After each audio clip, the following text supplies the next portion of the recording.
So I'm sure some of you heard my testimony back in July where I said that God delivered me from suicide. The anniversary of my mum's death came around last year, October. I believe it was the anniversary of her death was the 17th. And her birthday's the 18th. So between the 17th and the 18th of October last year, and I just burst into tears. I couldn't cope. I said, Lord, you've taken all my family. What do you want me to do? So I went home, and even though I was raised a Christian and I know suicide is wrong, I just felt like I have nothing left. My career is under sabotage. I've lost my family. I can't do this. And I'm quite respected in the UK as well. I've got quite a sort of medium-sized public profile, so I was very embarrassed to have to be facing all of this stuff. So I went home one day, and long story short, I took these tablets. Now these tablets are so strong that only 10 of them can kill you, and I took 61 tablets. 61. And I went on social media, and I'm extremely popular on social media. I posted a suicide note. I said goodbye to everybody, and that was it. But I was gone for 3 days, 3 whole days. And then when I got home, I was at home and I was just like off work, sick and everything. And then I watched the TV, and the Lord said to me on live stream, the Lord said, Miriam, go back and listen to the live stream from the day that you tried to take that overdose. I thought, why would I go all the way back to October, right?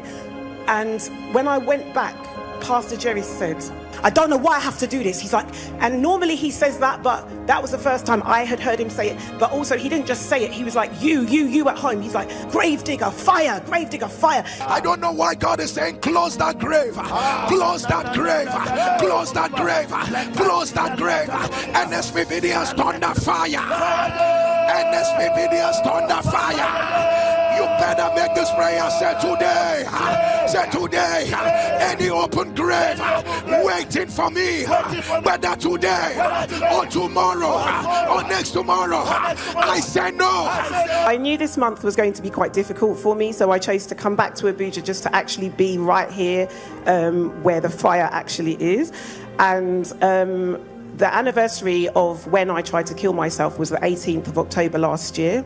And on the 17th of October, I came to morning prayers, and Pastor Jerry said, I don't know why God is telling me, cover that empty grave, cover that open grave, any open grave around me or my family, any arrow, locate your sender. Obituary fire. When the decree that obituary has been reversed, open graves are covered. You will not die. You will not bury.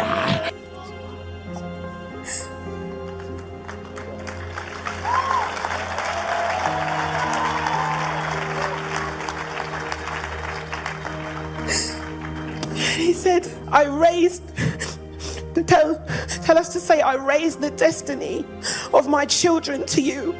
I rededicate my children. I rededicate their lives to you.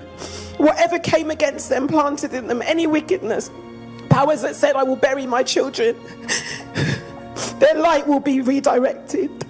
And then he said, summon your children to the prayer altar. And then he said, any rearrangement in their destiny, all doors that transferred your battle to your children, let them be broken. And then he said, premature death, let them go.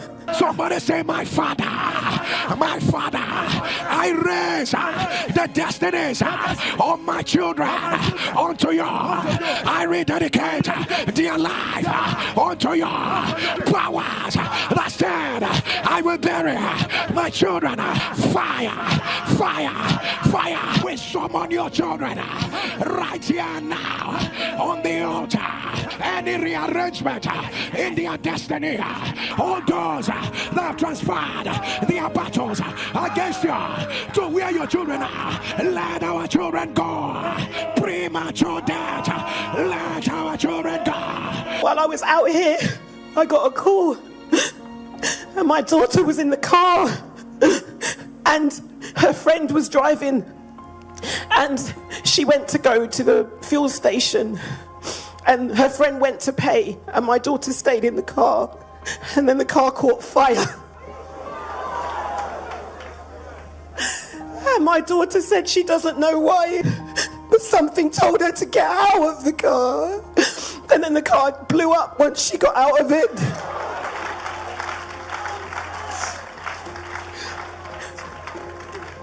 the next day she messaged me and she said, Mummy, I said to her, Pastor Jerry told us to pray for you. I said, I prayed for you yesterday. I was on my knees praying for you. She said, Mummy, I'm back on the prayer altar. She said, I'm back praying. She had stopped believing in God. She had stopped going to church, and she messaged and said, Mummy, I'm back. I'm praying, I'm back. So what God cannot do does not exist.